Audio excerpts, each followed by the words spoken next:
And it's my pleasure to introduce our last speaker, Gabrielle Dillmann. Gabrielle is the Julian H. Robertson Jr. Endowed Associate Professor of German at Denison University in Granville, Ohio. She also directs the Great Lakes College Association's Shared Languages Program, which encompasses 13 private liberal arts colleges across the Midwest. Help me in welcoming Gabrielle.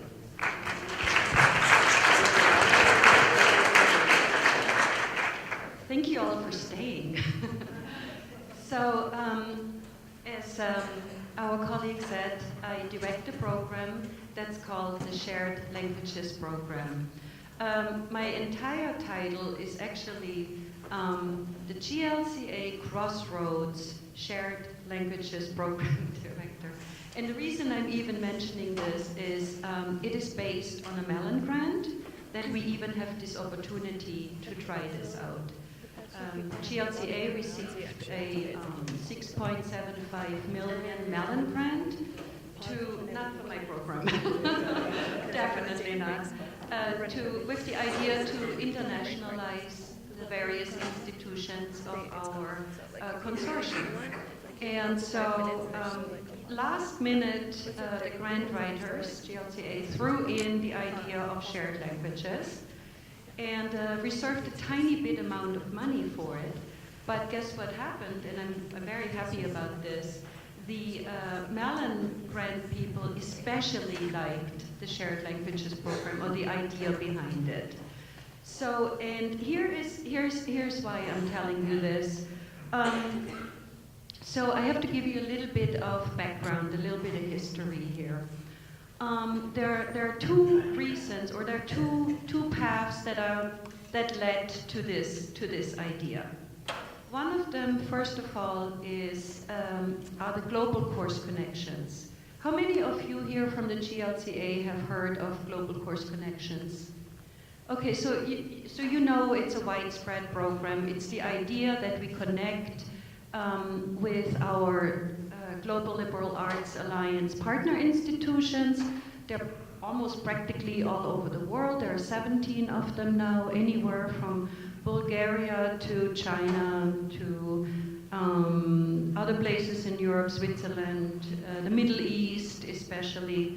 So the idea is to internationalize the curriculum by exchanging, by working together and have students work together. So working with another professor in one of these institutions.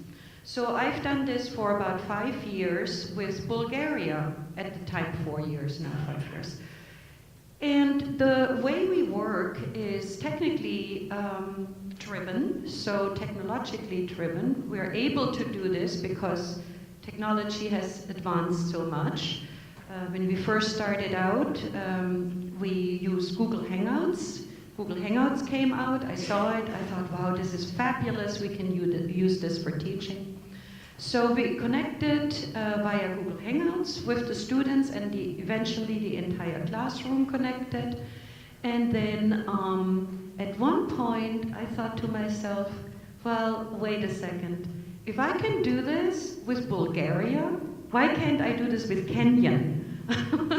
So that was truly an eye-opener, you know. So we clearly have the technology in place to work collaboratively across the ocean, but we haven't figured out yet how to work with our own partner institutions. So that was one reason. The other reason was that I'm a very hands-on person, and frankly, I got tired of hearing complaints about under-enrollment. And I got tired with myself even for complaining continuously about under-enrollment and not being able to find a solution. Everything felt like it was nothing but a small Band-Aid on a big, big wound. And then I thought, well, wait a second. Why can't we simply use this technology and connect our colleges in such a way that we all benefit from each other's students? So was the birth of the Shared Language Program. So there are two tracks to it, two ideas behind it. One is to address upper level, under-enrolled courses in the traditional languages. So traditional would be mainly German, French, for most colleges. Keep in mind, in the 13 institutions, traditional is not the same. Some have a huge Chinese program where they have many more professors in Chinese and students than we do in our traditional languages, even in larger programs in German. So German, French, Spanish are usually our traditional ones. Then we throw in a little Chinese, Japanese, if we have 7 or more languages on our campuses, and so forth. Now, the traditional languages, as you know, especially German, French, but even Spanish, believe it or not, with a huge base of students, elementary students, when you really look at the percentage of how many then are in truly advanced courses, the percentage is sometimes even smaller than the percentages in German. We start with lesser students, but at least we keep some in the upper level. So Spanish is in a similar predicament, honestly. So, okay, so upper level, under-enrolled courses, what can we do? So you guys mentioned some beautiful things about how we can get more students into our courses, but I'm afraid no matter what we do, we're not going to significantly increase enrollment in any of our languages. It's just not sustainable. It never really has been sustainable. But for some reason, we made it to this point. Steve gave us a wonderful example of how he had to rethink classics and spread out over the campus and so forth. We cannot simply hunker down and think that in our little German programs we can survive with 2 associate or full professors sharing 3 students. That's just not possible. It's not sustainable. It's not something where I would say, oh, the bad administrators, they're not replacing the colleagues who retire. They're killing our programs. We can't think like that. You know, they're not killing our programs. Our programs are already dead. Sorry. It's true. We just can't sustain them in the way we have been. So here's the thought. So the second track, of course, is the other side of everything that I just told you about, is at the same time there's more demand for lesser commonly taught languages. As we globalize, our colleagues in anthropology, in medicine, well, in health, like at Allegheny, or you know, in geology, they're starting to spread out. Service learning work, they need to know for their students, not necessarily the faculty, but their students need to have some introduction to Swahili if they're going to spend time in Africa, in any of the locations there, to successfully complete their programs. Health science is true. You know, there's so many different areas that need lesser commonly taught languages.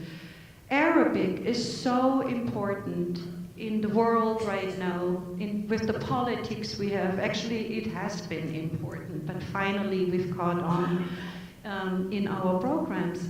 And so there are many Jewish studies programs who have modern Hebrew as a requirement and have to waive it year after year because they can't staff their modern Hebrew language requirement with a person. So, you know, so there's 2 things. Upper enrolled is a problem because upper level under enrolled, and the other problem is we need more languages, but our colleges cannot individually afford these. So we are in the fortunate situation, the Great Lake Colleges Association has 13 colleges that all have something to offer. Not everyone has everything. Some people have less than others, but everybody has something to offer. So combine that with contemporary technologies. Lee gave a wonderful introduction to this. I don't need to repeat it. We are switching quickly from the way we teach and the way students learn, and we're behind. Something to really think about. We're really behind in how we teach what our students need in terms of using contemporary technology to be able to learn, and then, very importantly, to be able to teach. We're educating our future teaching colleagues, our future teachers, our future professors. And we can't even teach them how to teach with the technologies we're already using or will soon be using. Even in high school, our high school teachers are already more advanced than we are with technology. Students from high school, obviously our freshmen come into our classes and they feel like we're so backwards because we use the blackboard and write down things, and then they take their phones, they don't even take notes anymore, and take a snapshot of the notes we wrote. Why can't we figure out a way to write notes so students can actually use them in the way they need to use them, you know? So in any case, so with the technology we have now, we can do several things. It revolutionizes our pedagogy in a way that our students need it, and it allows us to share courses and address the problem of chronic under-enrollment. So what is it we currently do? Currently in our programs that are under-enrolled, upper level, we do directed studies. Well, directed studies is not a course, but on any level, and I don't have to explain to you why it isn't a course. They're usually not compensated. A couple of our colleges, you can bank them, and eventually you have enough of them, you get a course release. But for the most part, it's extra voluntary work. And why do we do it? We gladly do it because if we don't offer directed studies to the students who don't have a course, we can shut our program down right then and there. So we have relied on that. That's one problem, directed studies. Another one is that we don't really have the course offerings in one-person programs to really honestly say we have a major, often not even a minor. There are programs increasingly where a colleague retires in a major program in the languages, but the colleague is of course not replaced. Of course not, we only have 4 students in the program. Cannot be justified. So, of course, that also means that the program goes down from a major to a minor very quickly, and very quickly from there, depending on the enrollment of the elementary level, to just the language program, you know, 2-year language program, if even that much. So, the Shared Languages Program cannot, certainly not produce positions, certainly not increase them. But what it can do is it can save our programs, it can save our language programs themselves. And the way this works is, so, oops, go back really quickly. So this is, there we go. So this is basically just a, let me just give you a few more background pieces. So this is our website for the Shared Languages Program. These are the colleges that are in the GLCA, the 13 colleges. This is Kelly. Where's Kelly? Kelly's teaching Arabic. She's one of our wonderful instructors. For the lesser commonly taught languages, we're piloting Arabic. We have already done 2 courses, one in the spring, one in the fall. Kelly is at Earlham College, and Hanada Al-Masri is at Denison College. Bassem Al-Raba'a is at Oberlin College, and DePaul, where's DePaul? Still represented? Inge left? Okay. So we have several of our colleagues who have no other option than to basically tell students, well, welcome to Arabic. After year 1, you got a nice little taste of Arabic, but that's about it. There's nowhere else you can go to, because most colleges offer only 1 year. I don't know what the purpose of that is, but okay, it's at least something, right? But the problem is, you see, it's a catch-22. So students don't want to go into Arabic if they know that a year later they have nowhere else to continue. Why do all this work when you then can't even really learn the language? So the administration rightly says, well, show us that there's demand for the language first and we'll give you a tenure track position eventually, or at least a 3-year position, right? Well, the catch-22 comes in at that point. Without a program, students, why should they start in the first place? So this is one of the first things we try to address, that situation where we have so many students across all the campuses who would love to learn Arabic. There's really a lot of them. It's amazing. Is Alex still here? Alex Puga? Okay, so DePaul right now has 20 students who would love to study Arabic, and I can't find an instructor for just one course. Arabic is really hard to staff just one course. We don't have people who speak Arabic all around us who are qualified to also teach Arabic. So what we're going to do is the following. Alex can send all these students to our SLP instructors.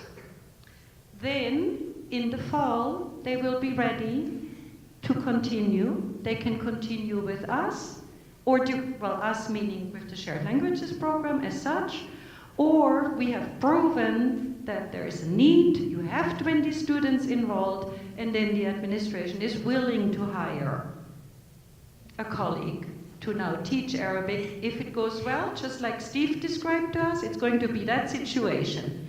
That colleague will have to attract students in order to have a job at the end of the 3rd year, right? But you see what I mean? It's a solution to that catch-22 problem. So it's a solution to the fact that Arabic can now become a real major across all the institutions. We only need 3 Arabic tenure track professors. Only 3. And we can create a minor and a major that is a Shared Languages Program minor and major. So that increases the enrollment, justifies the tenure track position, and gives the students what they need. In areas like the traditional languages, for instance, we don't have the course offerings often to bring our students, like I said, with directed studies, to the end of their major. It's not only that, we also can't offer them the breadth they desire. Right now, 2 of my Denison students are in Lee's class because Lee is a linguist and he can offer courses in German linguistics. So many of our students these days are interested in linguistics, and as we heard yesterday from Bill Van Patten, we don't have enough trained linguists to actually be able to teach linguistics, right? Are you one? That's why you're so happy. So I can send these students who are interested in linguistics, I send them to Lee. Now they don't go there by bus. So we use Zoom video conferencing. I specifically do not want to use the word online because that has a stigma to it. It's not an online course. It's a virtually interactive course. It simply means we're not in the same locations, but we all meet in the same virtual space at the same time. It's like a real course, only everyone is behind the screen. Now, sure, in the beginning, even I was wondering, I thought, I don't know, do we need that human element, you know? I think the instructors wrestle harder with it than the students do. They're so used to being in front of a camera, online, you know. They're not only used to it, they love it because, for instance, in language teaching, if we want to have a discussion, they can quickly go to dictionary.cc and look up a word and not interrupt the entire argument they're trying to make. It's very satisfying to be able to bring across a point and not get stuck just because you don't have the vocabulary item. So there are certain things about this virtual space that are truly beneficial over the traditional classroom space.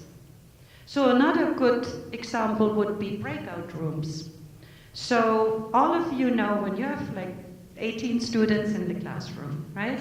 And you ask them to find partners to sit together for small group work.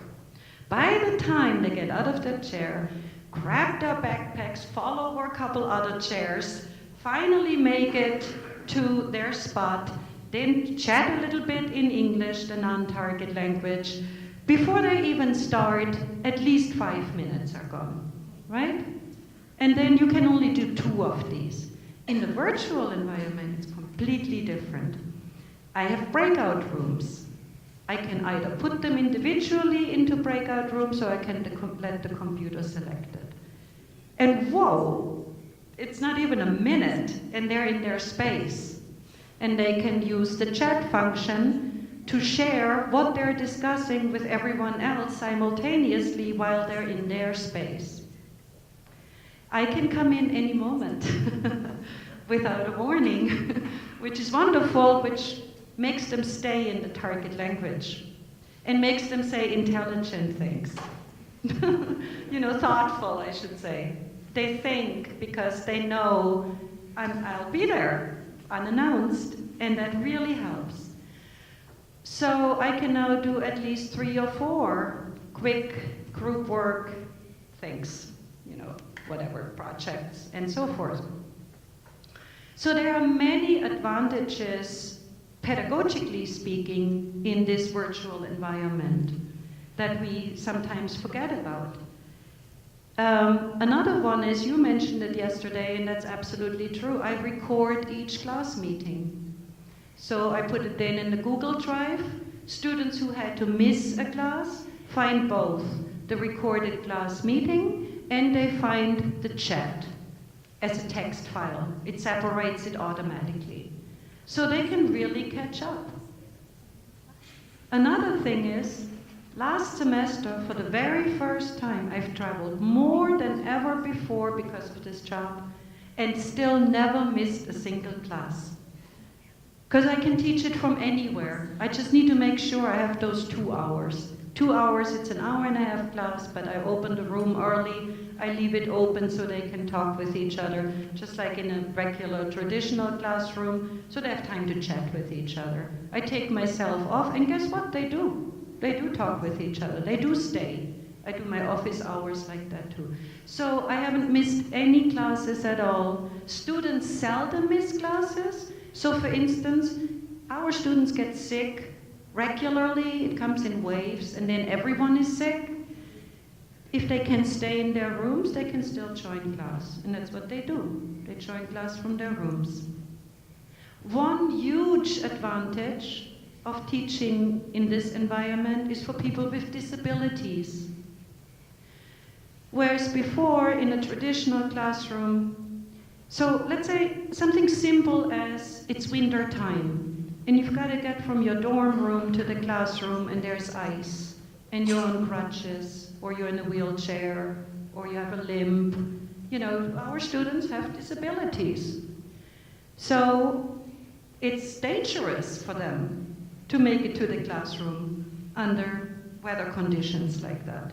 That would be more on the simpler level, but there's complicated stuff, like students who have problems seeing. So all of a sudden, in this environment, all they need are the 2 fingers, and they can expand the text, and they can read it. So for people with disabilities, students with disabilities, or students, let's say some students learn much slower than others. That doesn't mean they're less intelligent, it's just in that kind of area they need more time. Well, it was mentioned yesterday that if we give them much more time during class, then those who learn faster get really, really bored. So in this environment, we can adjust the pace because we can continue during class, satisfying whatever people need or somewhere down the middle. And then those students who are a little slower or need to rehear it or whatever it is, they have the video file.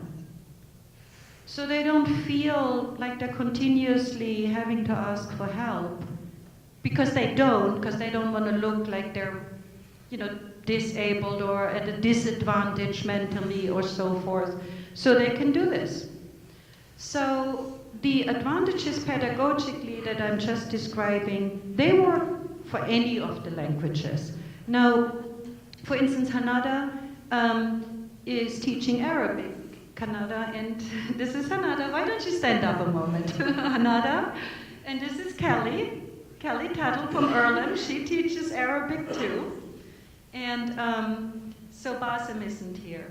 But obviously I teach German and Lee teaches the other German course right now.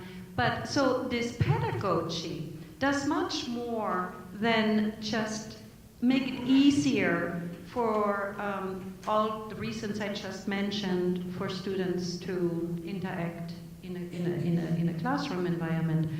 It also helps tremendously in terms of they really learn how to use technology for professional purposes. So there's many side things. They don't just learn the language in this environment. They learn digital etiquette, for instance. They learn how to make sure the lighting is optimal, the sound is optimal, that they sit in a pleasing way. In an intercultural environment, this is more important even than in any other, for any other reason. So for instance, let me give you an example without falling to stereotypes, but it does happen. Men tend to charge forward when they speak. Unconsciously, they just do this more. Well, when you're behind the camera and you have somebody, let's say, I'm going to super stereotype now, just so that you get the point. And on the other hand, you have an Asian girl, right? And so, it feels aggressive. In an intercultural environment, this is aggressive. It's not meant to be aggressive, but it comes across. So we need to point out those kind of things. Or, again, sorry about the reference to Asians, but they speak often very quietly, right? They're a little quieter. In Americans are usually a little too loud, So what you can do, of course, is you can adjust the output and the way you hear it too, so your voice doesn't come across so loud. And if we make students aware of these cultural differences, then they really benefit from them. So, in other words, we learn so much more than just German, so much more than just Arabic. In this environment, and as I mentioned earlier, our students learn how to teach with these technologies. Now, the point Lee made is a very, very good point, and that's a challenge. So technology moves at a very, very rapid pace. But you know something? We don't have to follow every single new trend there is. We don't have to have all the bells and whistles at all times. We can pretty much rely that video conferencing is going to be around in the same form for quite some time. It'll carry us over a few years. The Google Drive, the cloud is already there. Maybe it's a little updated or something. But we get the general idea on how to use these technologies, and we don't need to retool entirely just because a new type of technology comes in. What we really need to do is become comfortable enough to where we can teach with these type of technologies, and if anything changes that's major, we can adapt to it. So, for instance, I want to show you just a couple of things. So this is the SLP website. On here, you find everything that you might be interested in. The logistics are perhaps the most challenging part. And let me go over here as a matter of fact.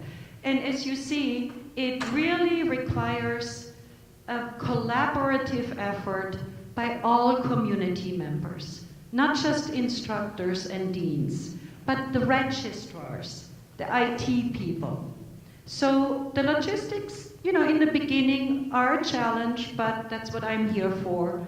The individual instructors don't really have to deal with the logistics. They have to just learn a couple of things. So what we put in place is an add and drop form. So there's a record at the home institution that the registrar then sends over to the hosting campus. And that's really all the instructor really needs to do. The logistics are really behind the curtain. But you'll probably ask, well, how does it work? The Hope academic calendar is different from the Denison academic calendar. Fortunately, in this case, it's minimal. It's much more of a challenge with institutions like Kalamazoo, who are still not on a semester system. It's a little bit more of a challenge, but still it's not impossible. It's just like when you take a course that is not on your campus, which our students already do all the time.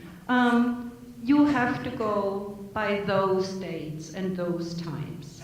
So students, of course, get a little irritated when it's semester break there and not here, because they have to be there. But there were 2 students from Hope College in my course who were in Florida during the spring break, when we didn't have spring break.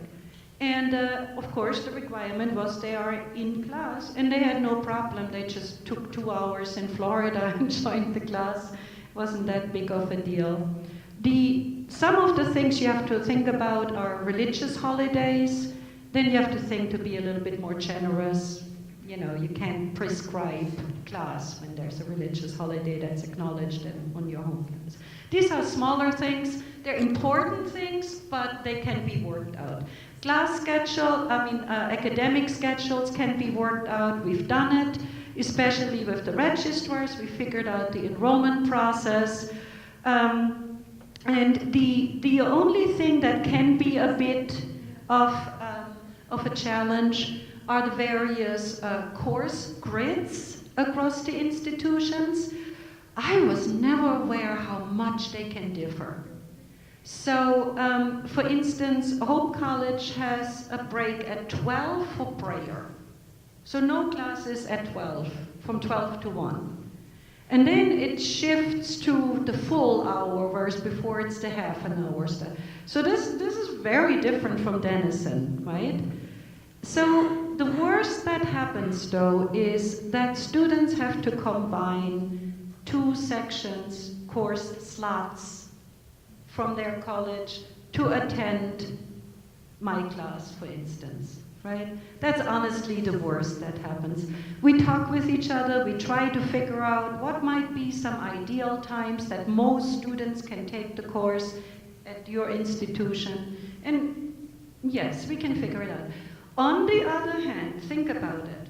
So many students do not come to our programs because of their real major, right? So they have to take a class at their real major that conflicts with the times that we offer our language course. Well, if they have more options, they can now go to Lee and take a course there with him, because he has such a different course schedule that it actually works. So rather than losing students because they have no other options, they can now go to another campus. And by the way, they get credit for the course from their campus. There's no tuition exchange, nothing like that. So my students who take Lee's course right now get credit from Denison. It counts towards their major at Denison. Just like when I had Lee's students, Lee determines, when I had his students, he figured how my course fits into their major scheme. No? That's basically what I do too. our programs are so similar in terms of requirements that, you know, that's not really a challenge either. There are really not that many challenges that cannot be overcome. The biggest challenge is buy-in from faculty. Students usually hesitate, but by the time a week passes, and already, honestly, in this semester, just because we had students in the previous semester, so many more are interested because they heard from the other students how it's very doable and interesting and all these kind of things. Not every student thinks like that. There are students who say, I pay $50,000 a year and I have to meet you online, you know, so they think a little bit like that until they realize the benefits they can get from this environment and so forth. But again, the biggest hurdle is faculty buy-in. And not in the lesser taught languages at all, actually. Because they see it as an opportunity and as a way to grow from a 1-year, 2-year program to a minor, to a major, and to increase their students and to have more interactions among students and so forth. The biggest resistance right now comes, because I run the program as a pilot in German, from German colleagues who are kind of caught in the middle. And it's understandable. On one hand, they wish things didn't change. They wish they could continue the way they have always continued, and they have all these great ideas which I earlier described as band-aids, and I don't mean to be derogatory, but you know, they can't save our programs. So they still have just enough students with all these interventions and creative ways of bringing students in or keeping them. But what is also happening is at the same time, like I mentioned earlier, that colleagues are not being replaced. 5 years from now, at the very latest, 2/3 of our colleagues in German will retire. So we're going to do this slightly differently with the pilot. We're going to wait a little bit with German. We're not going to push it.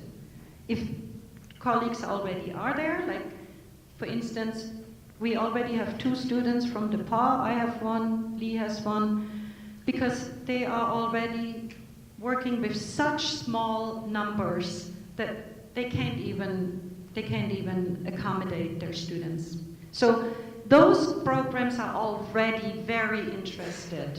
Oberlin is super interested for the reasons I mentioned. They went from 4 faculty members to 3, but logistically haven't changed the major, so they have started outsourcing, meaning you can complete your major in German by taking courses in German philosophy, German history, in English, and import those into your program. That's not ideal. So they love the idea of SLP because at least they can send their students to a German program. But overall, German colleagues are not quite willing to accept this yet. And I understand that. The other thing is, it requires some retooling. You know, you have to be able to adjust to this virtual environment with your teaching strategies. Now, through the Shared Languages Program, we offer workshops, both in technology with the combination of digital pedagogy, right? And it's really not that difficult, but colleagues who have not worked with technology, for them it's a huge, huge difference and a huge challenge, I should say. So, let's see, what did I go here? So, we are kind of putting German on hold a little bit, but it's going to happen. There's no doubt. So we're focusing right now on Chinese, Japanese, obviously Arabic already, modern Hebrew, to expand the languages we need on our campuses and to be able to offer that, and then maybe a year or two from now, more concretely address again the traditional languages, and frankly wait till colleagues come to us, because they will need a solution, and I can't force it on them, I can't push them, but it will happen.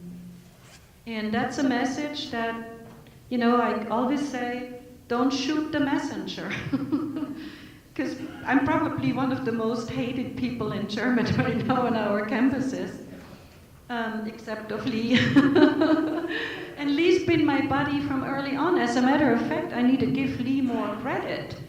Even before we got this Mellon grant to do the Shared Languages Program, Lee and I were going to do this anyhow. We had realized we need to do something, and we thought, you know, this is something cool. We can try this just between the two of us.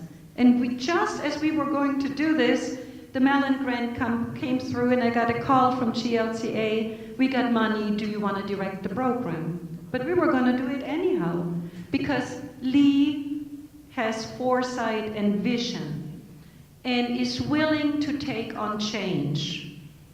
And many of our colleagues are not.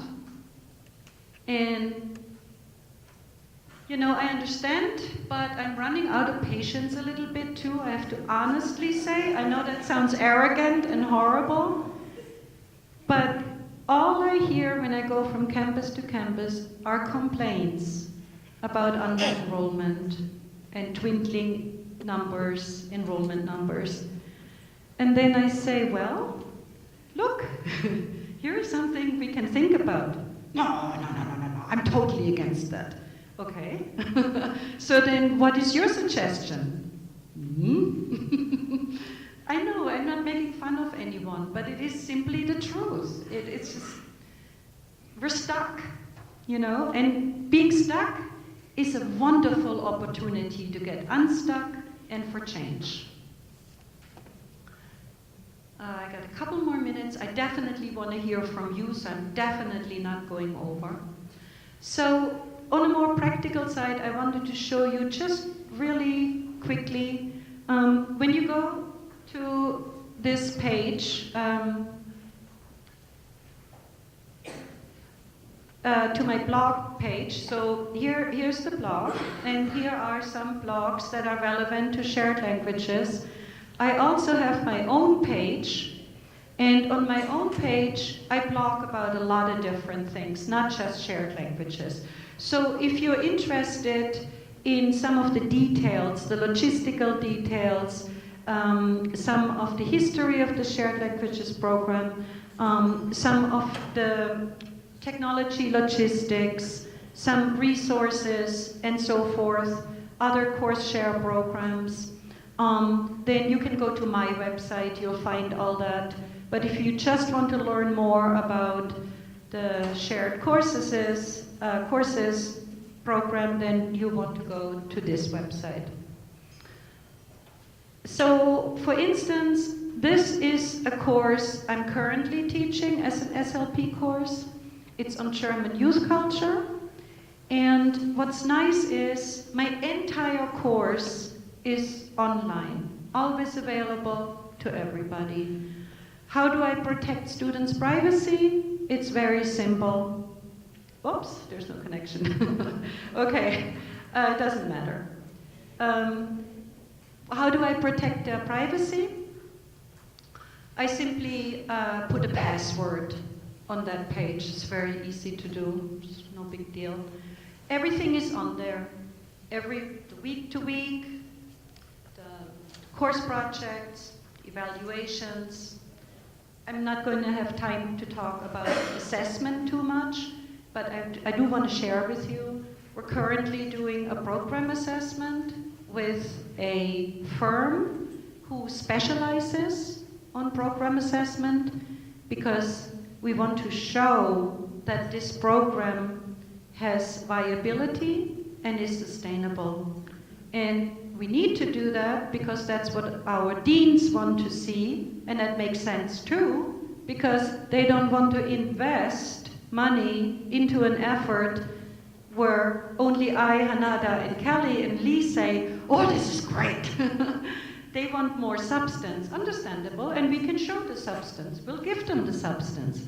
The other assessment piece is, of course, the question is, are these courses as effective in learning outcomes as traditional classroom courses are?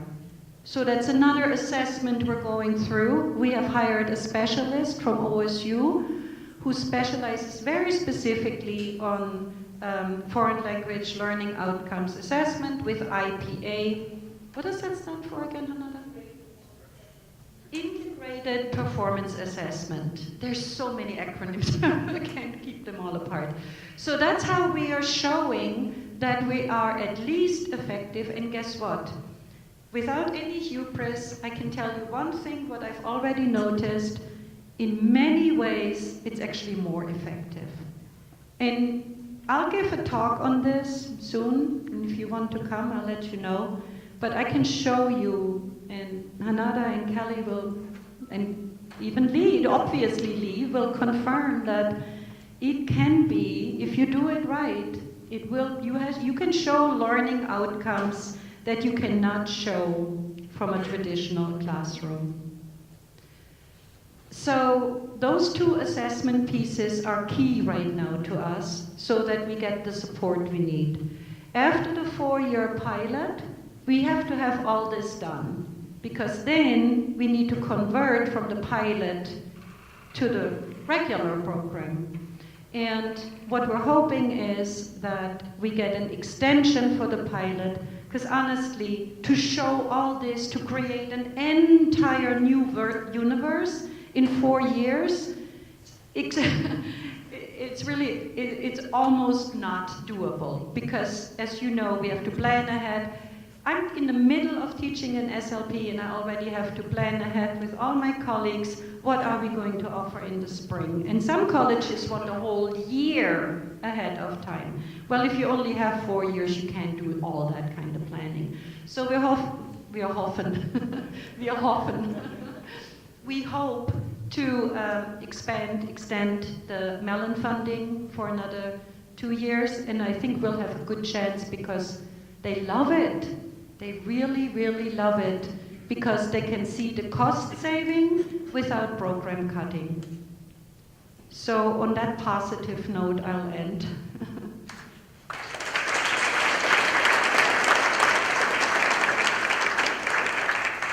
We have a couple of questions already. I was wondering if the program is usable by the visually impaired.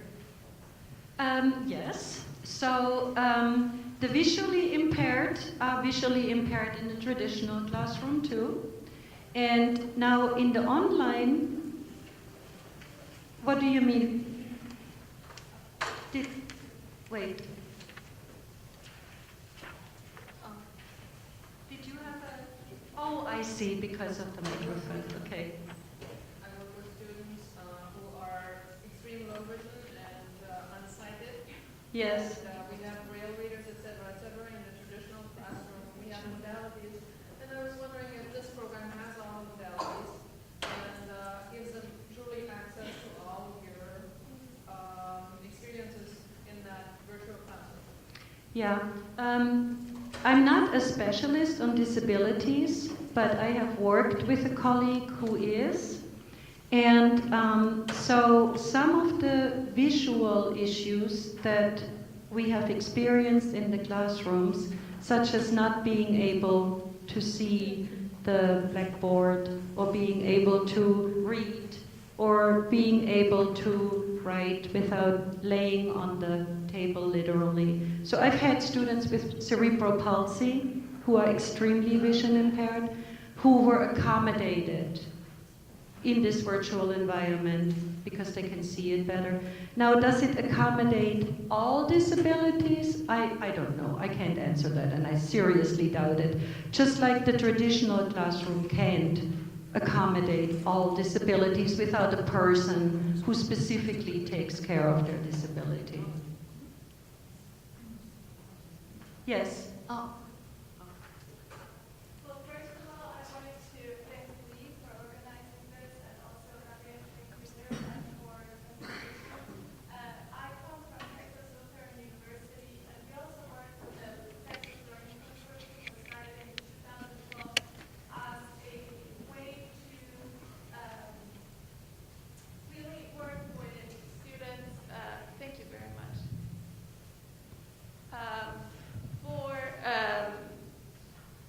not losing students, I should say. So that was a great success.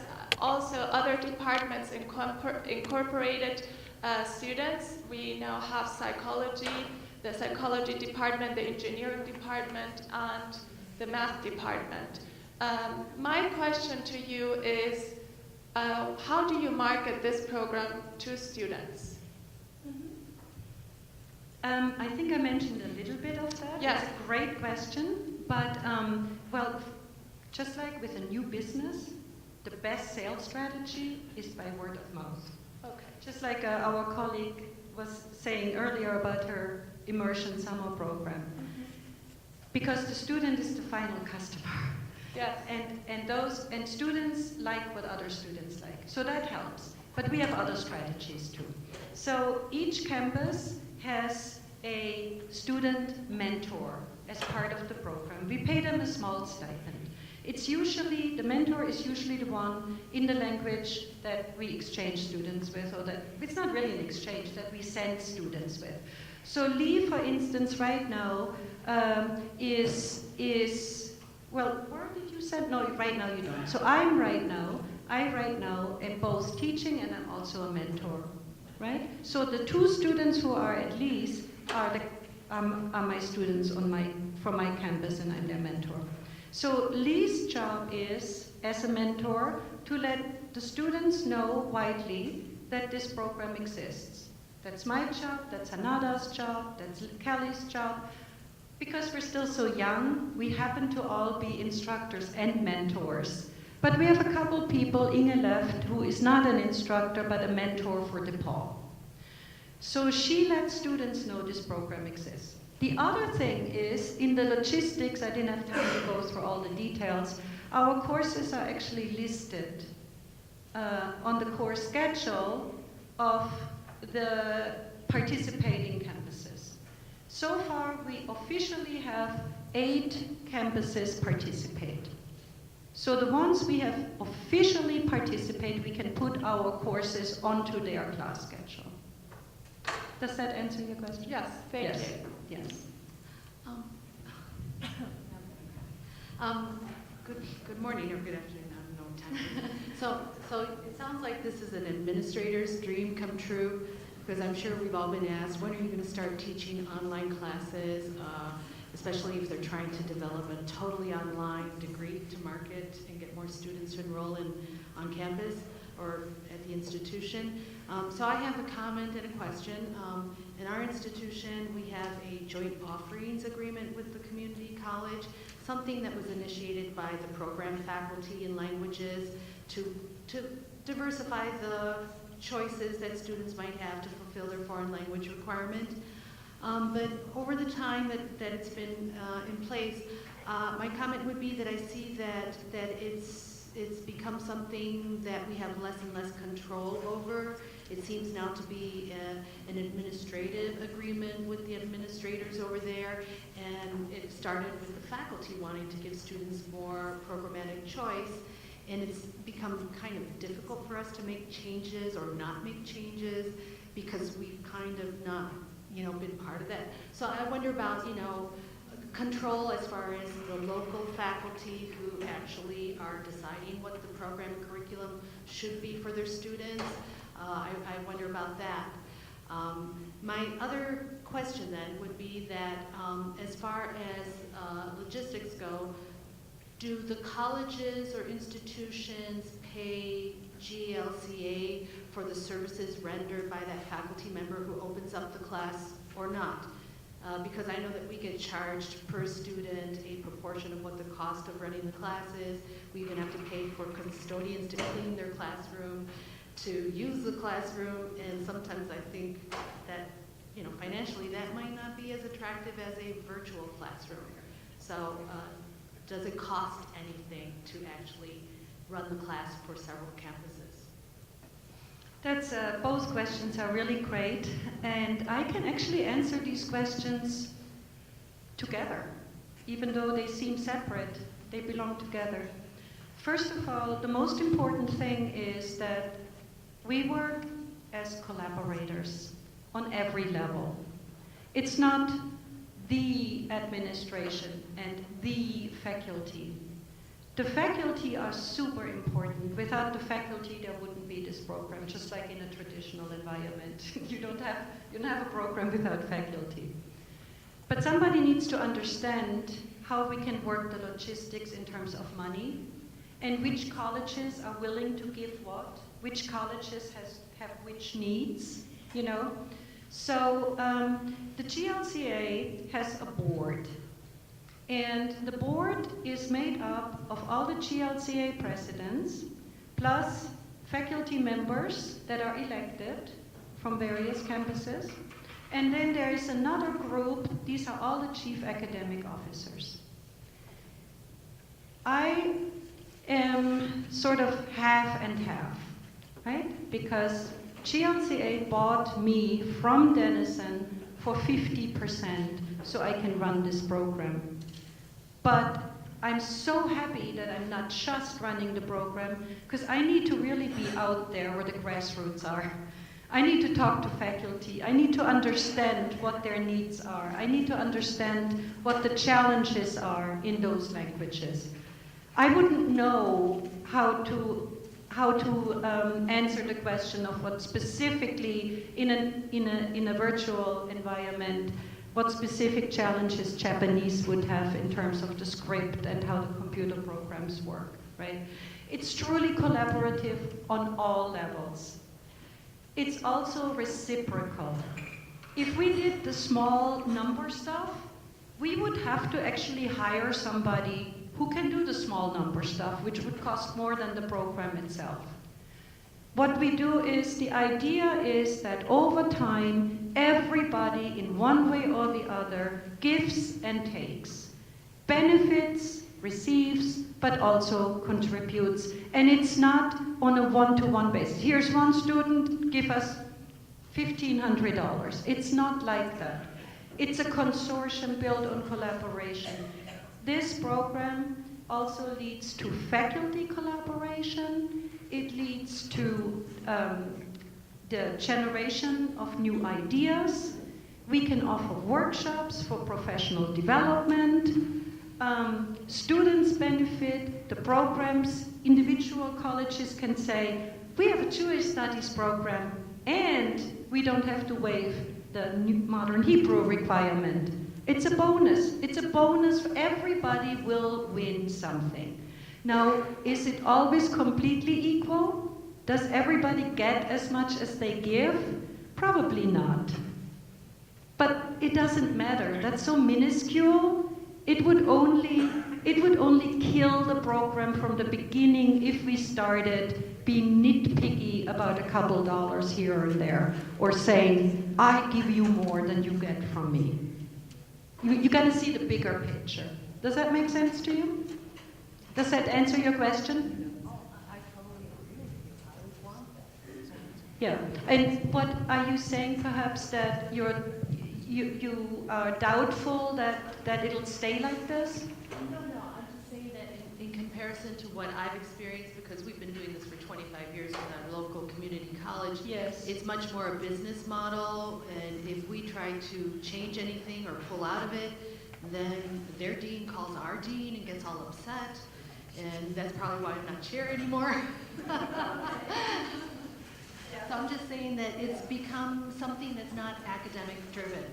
And so me hearing you say that what you have set up is totally academic driven means that the faculty still have a strong arm in what happens, and they're the movers and the shakers on it. And I think that's how it should be. A program like this could have never come from an administrative level. It takes the knowledge of a creative teacher to be able to teach courses like this, to come up with the program as a solution. I know I sound like I'm sorry. Yes. Thanks, Gabrielle, for all of your work. And I teach at Allegheny College, which is a college that is a part of the GLCA consortium. And I've been watching Gabrielle's work for the last 2 years, I guess, 2 or 3 years. And one of the things that I really love about the program is the academic sort of foundation. and is the kind of sense of choice that we have.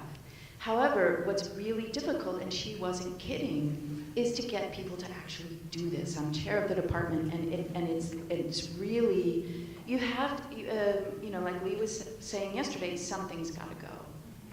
And in this program, yeah, something's got to go if you're going to learn how to use Zoom and retool all of your teaching pedagogy. Something's got to go, right?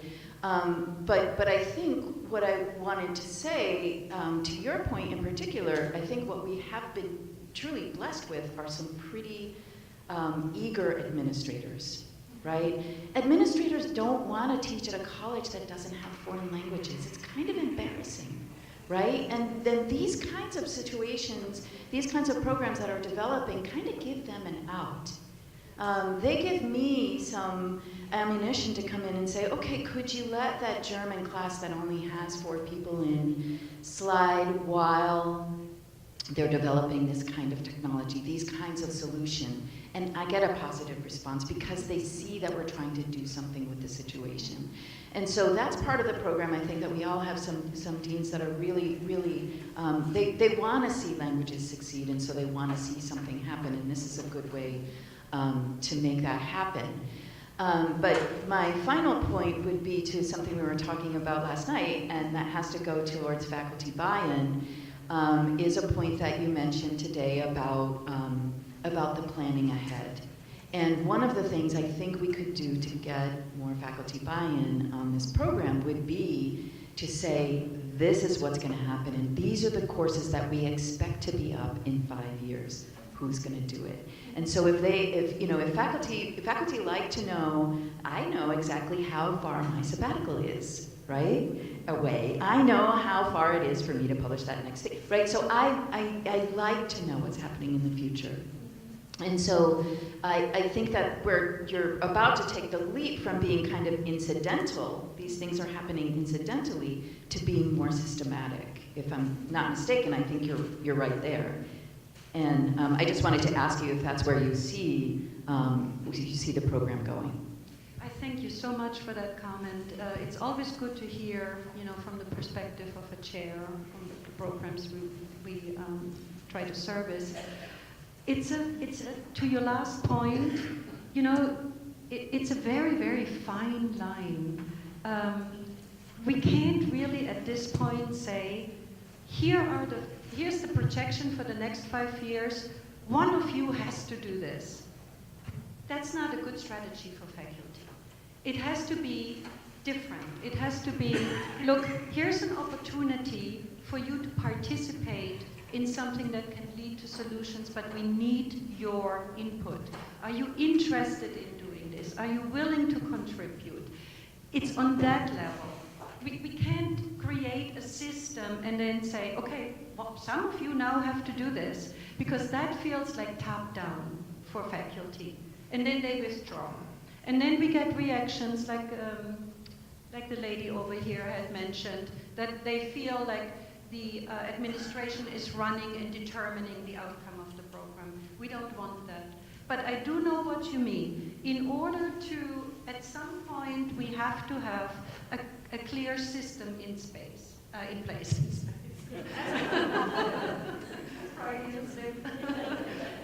We have to have a structure, and we have to have a catalog of courses that our students can rely on too. You're absolutely right. It's just right this moment, we have to be sensitive. This is not yet the point to do this. It has to still come from the faculty with great excitement. Make sense? Yeah, I'll keep it. I'll bring it back. Thank you. All right, we actually need to... Can we take his though? He's been trying to ask a question for a long time. Just one last Sure, one last question. I would keep it short. This is kind of question from a loud American. So something that might, as a chair of MLL at Kenyon, and we have numbers there, and I'm trying to advocate for an additional staffing. The convenient solution, and I'm all for change, but I also see this, I'm not quite as optimistic looking forward, because it's easy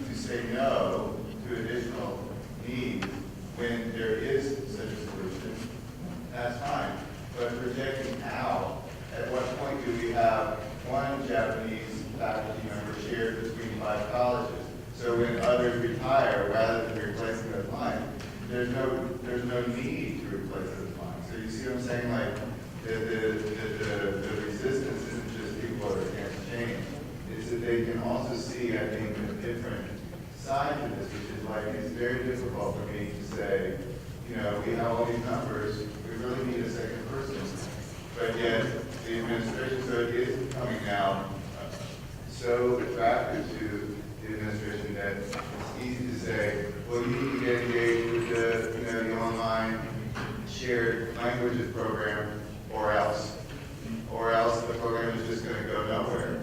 And that might work for a time, but once it becomes implemented in the next iteration, 4 years from now, and then we have people retiring, and those positions are not going to be renewed, because it's so much easier to just have leave at Hope, and Gabrielle no longer needed at Edison. Your point is well taken, but we wouldn't be any longer needed whether there's an SLP or not. Like I said, the SLP cannot save or create positions, but it can save programs.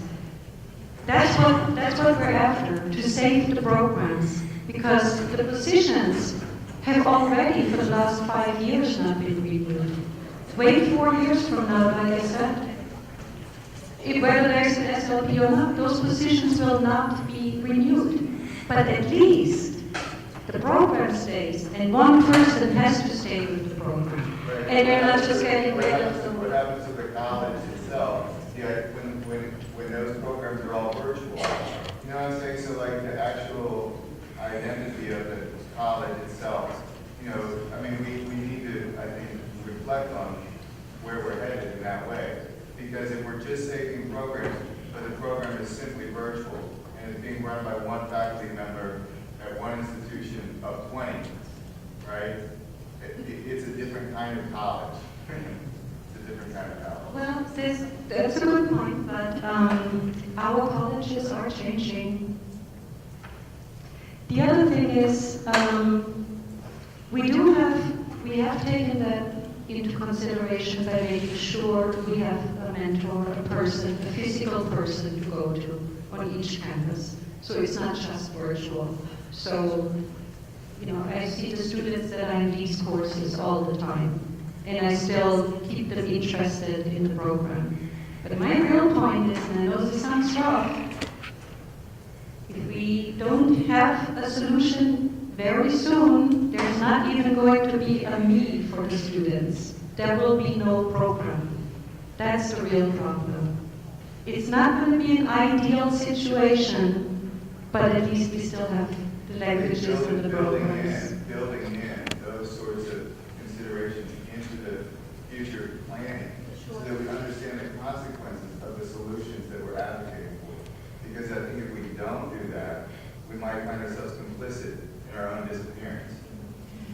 That's exactly, your point is very well taken, why it is so important that we all talk about these innovations. This is why we organized this conference to bring us together to show that we are in a crisis. And a crisis means we have to try to find solutions that are going to be optimal, and we need to hear from every single person what their concerns are, because one person alone cannot fathom all the different positions that there are. So I thank you very, very much for that comment. It's a very important one. And I hope we have more get-togethers like this so we can really advance the 21st century type of pedagogy and teaching and structures that we may be forced one way or the other to embrace anyhow. Can we thank Gabi for her presentation?